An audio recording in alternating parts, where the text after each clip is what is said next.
Alors, il est clairement question du plus gros combat de ma vie, l'arrêt du tabac. Si toi tu fumes, que tu as envie d'arrêter ou si tu as juste envie de te renseigner sur le tabagisme, écoute, cette vidéo est parfaite parce que je vais exactement te dire comment tout a commencé, le chemin mental pour arriver à aujourd'hui. Pour la petite histoire, ça a commencé il y a vraiment très longtemps. Aujourd'hui, j'ai 27 ans, je les ai fêtés il y a littéralement 2 jours, je suis trop contente. 27 ans. Mais ça a commencé donc quand j'avais environ 10 ans avec voilà, des petites bêtises où tu voles des cigarettes un peu chez les parents, tout ça, et tu vas les fumer en secret avec des copines. À l'époque, tout le monde fumait. Mes parents, je les ai toujours connus en train de fumer, il y avait aussi le verre de vin, bref, à la bonne franquette. Franchement, c'était normal avant, c'était hyper banal.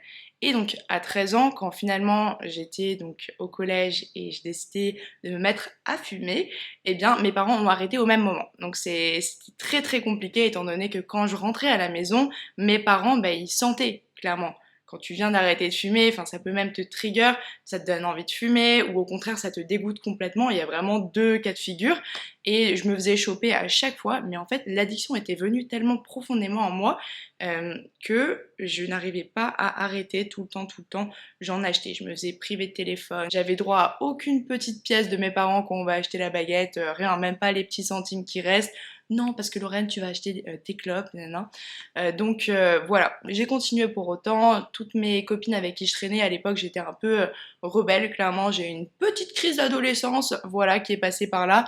Donc autant vous dire que non seulement je fumais des cigarettes, mais en plus de ça, je fumais aussi euh, la moquette.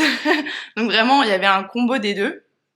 Et ça a continué pendant très très longtemps. Donc vraiment, je fumais quotidiennement. Et moi, j'ai l'impression d'être une personne qui a une personnalité très addictive. C'est-à-dire que tu vas me donner quelque chose, je vais mais le saigner jusqu'au bout. Que ce soit dans mes relations, que ce soit avec des hobbies, des trucs, je vais vraiment tout aspirer jusqu'à ce que je le recrache ou non. La cigarette, pour le coup, c'est quelque chose qui est resté pendant très très longtemps. Donc je fumais énormément de cigarettes, jusqu'à un paquet par jour. Quand j'allais en soirée, je pouvais en fumer deux des paquets.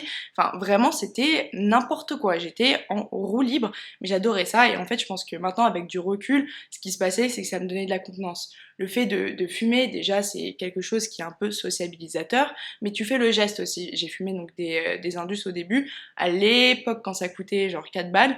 Après, quand ça commençait à augmenter, je suis passée au roulé, même je préférais en tout cas un peu plus les roulés. Et le fait de rouler ce petit geste, ça me donnait du temps pour soit ne pas participer à la conversation, soit pour réfléchir à quelque chose d'intéressant à dire, soit pour m'insérer dans des conversations, tu sais, tu roules, tu fais hey, t'as du tabac, est-ce que t'as hey, t'as du tabac, est-ce que t'as un briquet, tout ça. Donc c'est très, pour moi, sociabilisateur, c'est un peu comme l'alcool, tu vois. Et généralement, dans les soirées, il y a toujours les fumeurs qui vont sortir, ça dynamise un peu le truc. Donc c'est quelque chose dans lequel je me suis vraiment fait avoir, et surtout, j'avais énormément de potes qui fumaient vraiment à l'époque, vraiment, mais je pense que toutes mes copines pratiquement fumaient. C'était plus rare de ne pas fumer que de fumer. Donc le lycée est passé, voilà, j'ai pas du tout essayé d'arrêter, peut-être pour un challenge qui a duré genre peut-être 3 jours, une fois au lycée, mais sans plus vraiment, moi je kiffais ça. Je faisais aucun sport d'ailleurs. Je pense que c'est important de le mentionner. Et surtout, bah, à Paris, la club, c'est quand même c'est un peu iconique, tu vois. Enfin, en tout cas, ça l'était à l'époque, c'était le truc de la parisienne. Donc, c'était pas seulement quelque chose auquel j'étais addict, mais aussi ça faisait partie de mon style. Voilà. Donc, la meuf était une adolescente brillante. Donc, s'ensuit mes années d'études. Donc, je crois à 19 ans, je suis partie de chez mes parents, j'ai commencé à vivre en colocation. Et là, vraiment, moi, c'était le waouh! Je suis partie, mais vraiment en folie avec ma coloc. On a fait tout et n'importe quoi. La débauche. C'est-à-dire que tout ce qu'on pouvait faire, on l'a fait, on en a abusé. J'ai adoré ces années, mais en fait, tu prends du poids, tu es en super mauvaise santé, t'as une peau de merde, tu te sens mal le matin, t'as tout le temps le nez bouché, t'es tout le temps malade. Et en fait, j'en étais arrivée à ce moment-là où je me reconnaissais plus, j'avais plus de connexion avec mon corps. C'est-à-dire que vraiment, je me sentais plus moi, j'avais l'impression de me voir de l'extérieur et juste de m'infliger des choses. Sauf que ce chemin mental, il n'est pas venu du jour au lendemain, hein. C'est passé par des gros moments de gros mal-être qui ont fait que bah, non seulement j'ai décidé d'un peu contrebalancer tout ça, tout ce mal-être, mais pas en me faisant du bien pour autant. C'est-à-dire vraiment, je suis quelqu'un de très catégorique dans ma vie Et ce que je faisais quand j'étais plus jeune et que vraiment j'avais pas trop de conscience, euh, quand mon cerveau n'était pas complètement arrivé à maturation, eh bien je faisais tout l'inverse, c'est-à-dire que j'allais faire du sport. Vraiment à outrance, j'allais manger que de la salade, enfin voilà, tout ce que aujourd'hui je dis de ne pas faire. Mais tout n'était pas forcément mauvais dans ce que j'ai fait, c'est-à-dire que même si je le faisais très mal et je me suis infligé sûrement beaucoup plus de mal mentalement et physiquement que ce que j'avais prévu de faire, ça a pour autant commencé à faire bouger les choses. Donc vers mai, je pense 22, 23, j'ai commencé à sérieusement considérer l'arrêt du tabac, donc c'est-à-dire passer des périodes même à ne pas fumer. Donc je sais que moi, ma technique à l'époque qui m'aidait beaucoup, c'est que vu que j'étais en études de commerce, tous les 6 mois, t'avais forcément un stage, ou tous les ans en tout cas, t'avais un truc qui, en tout cas moi, je le voyais comme une opportunité de sortir du pays. Je suis pas restée en France pour mes stages, et donc, ce que je faisais, c'est que dès que je voyageais, et ça c'est quelque chose que j'ai appliqué après aussi avec les vacances, c'est que je décidais de changer tout ce que je voulais changer chez moi.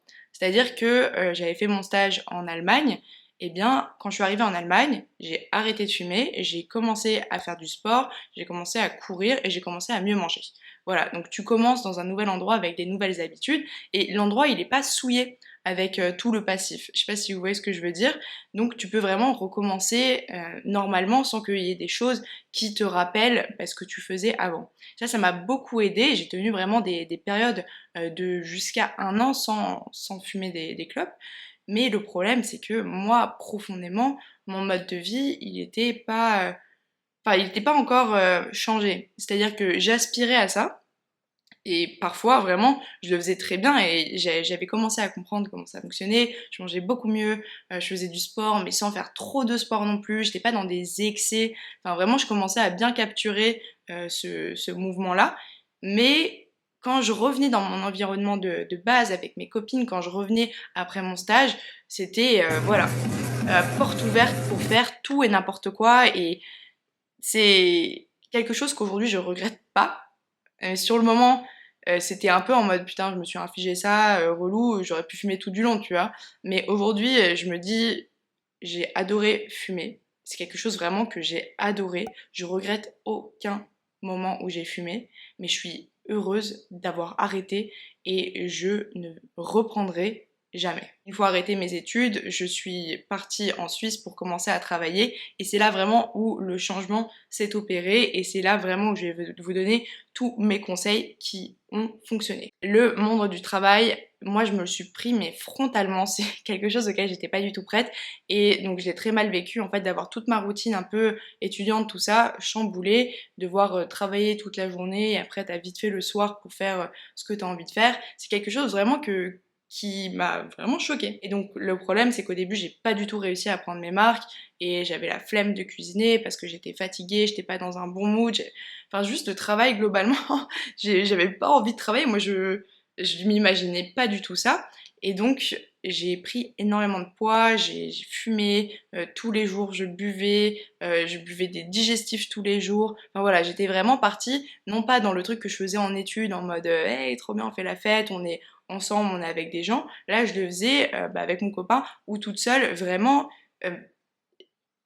Je sais pas si c'était pour revivre ce que je vivais avant ou si c'était pour un peu me l'infliger et pour pas passer à autre chose, voilà, juste ce blocage mental. Mais en tout cas, vraiment, pendant 1 an, c'était comme ça. Vraiment, pendant 1 an, je me suis perdue. Et donc, on arrive à Noël de, je crois que c'était 2020, j'en ai parlé dans ma vidéo de transformation où j'ai perdu 20 kilos. En fait, Noël 2020, je vais chez ma grand-mère, je me pèse et je vois que je fais tel poids. Et là, je suis en mode hyper choquée parce que, enfin, pour quelqu'un de ma taille, de mon gab, enfin, c'était juste vraiment choquant. Et là, j'ai commencé à décider que ça allait changer. Et heureusement que mon père, lui, fait du sport, que là, depuis quelques années, il commence à faire des triathlons, donc je l'accompagne, je vais le supporter. Et en fait, juste me retrouver avec les communautés sportives, eh bien, ça m'a montré quelque chose de vraiment magnifique. Enfin, vraiment, j'attendais mon père et j'étais au bord des larmes quand il arrivait, quand il passait la ligne de fin, parce que, je sais pas, il y avait tout Je sais pas, vraiment trop d'émotions, tout le monde était hyper bienveillant, je sais pas, c'est un accomplissement énorme quand même de faire du sport à haut niveau comme ça. Et ça m'a donné envie de faire ça. Donc vraiment trouver une source d'inspiration, quelque chose que vous avez envie de devenir, quelque chose qui va vous permettre de changer votre mode de vie, eh bien ça c'était pour moi la première étape de la réussite. Donc j'ai commencé à faire du sport, j'ai commencé, encore une fois, hein, toujours un peu faire des erreurs, pas bien me nourrir, faire trop de sport, faire pas assez de sport, s'arrêter. Voilà, ça a duré 1 an où je tâtonnais un peu. Et en fait, l'année dernière, j'ai commencé à vraiment bien comprendre comment ça fonctionnait et je me suis inscrite donc pour mon deuxième triathlon l'année dernière, un triathlon M qui est beaucoup plus, beaucoup plus grand, enfin un format plus grand que le S que j'avais fait quand j'avais entamé du coup ma transformation. Et donc je m'étais vraiment fait un programme. Et donc ce programme m'a permis vraiment de savoir où j'en étais, de savoir combien de jours il me restait avant le jour J. Ce qui s'est passé, c'est que j'ai repris la clope en plein dedans. Voilà, moment de faiblesse, j'ai fumé, j'ai pas réussi à m'arrêter. Voilà, je m'étais dit une petite clope comme ça, par-ci par-là. Non, j'ai pas réussi à arrêter. Et ce que j'ai fait, c'est que 1 mois avant le triathlon, j'ai décidé d'arrêter de boire et de fumer, comme ça j'arrive prête à l'épreuve. Et en fait, quand t'arrêtes pendant 1 mois, bon déjà c'est très dur, mais au bout d'1 mois, t'as pas envie de reprendre. Tu vois ce que je veux dire? Naturellement, t'es bien, même l'alcool, franchement, enfin moi, si j'arrête pendant plus d'1 mois, après j'ai pas envie de reprendre. Franchement, c'est quelque chose qui, tu te rends compte que t'es pas du tout obligé de passer des soirées avec, que t'es pas du tout obligé d'en boire pour vivre quoi. Et je n'ai pas repris, et en fait, avec le temps et avec juste le sport, donc maintenant ça fait depuis mai donc mai, juin, juillet, août, septembre, octobre, novembre, décembre, janvier. Ça fait 9 mois que j'ai arrêté. Et le truc, c'est que maintenant, je ne me vois plus fumer. C'est-à-dire que le sport et juste la santé en général font tellement partie de ma vie. C'est quelque chose auquel j'aspire tellement que fumer quelque chose, donc inhaler quelque chose, donc même que ce soit du chichon, clairement, c'est quelque chose que je n'envisage plus parce que non seulement je réalise aujourd'hui des néfastes sur la santé. Moi, j'ai envie de vivre longtemps, j'ai envie de faire des vidéos YouTube jusqu'à mes 107 ans. Et en plus de ça, j'ai envie vraiment d'être au top de mes performances physiques. J'ai goûté au triathlon, j'ai goûté à tout ça, toute cette évolution de mon corps. Je vois encore les changements, je vois encore les améliorations parce que j'ai fumé tellement longtemps que tous les mois, ça fait que s'améliorer en fait et je peux le voir, c'est palpable. Donc vraiment, c'est inimaginable pour moi de me remettre à fumer. Et pour ça, évidemment, c'est pas le seul petit conseil que je peux vous donner parce que, enfin, ça, c'est évidemment, ça ne tient qu'à moi, mais un changement de mode de vie, ça, pour moi, c'est le meilleur conseil. Aussi, le mieux, c'est de le faire avec quelqu'un qui peut, par exemple, si vous êtes en couple, si vous habitez avec votre copain, quelqu'un qui vous soutient, pas quelqu'un qui fume. Et vous voyez, pour le coup, mon copain là a repris la cigarette et pour autant, ça me tente pas du tout. Donc vraiment, une fois que c'est inscrit là, que vous êtes déterminé, et moi je suis déterminée parce que j'ai trouvé la force et j'ai trouvé ma voie, j'ai trouvé le chemin que j'ai envie d'emprunter, je refumerai plus jamais.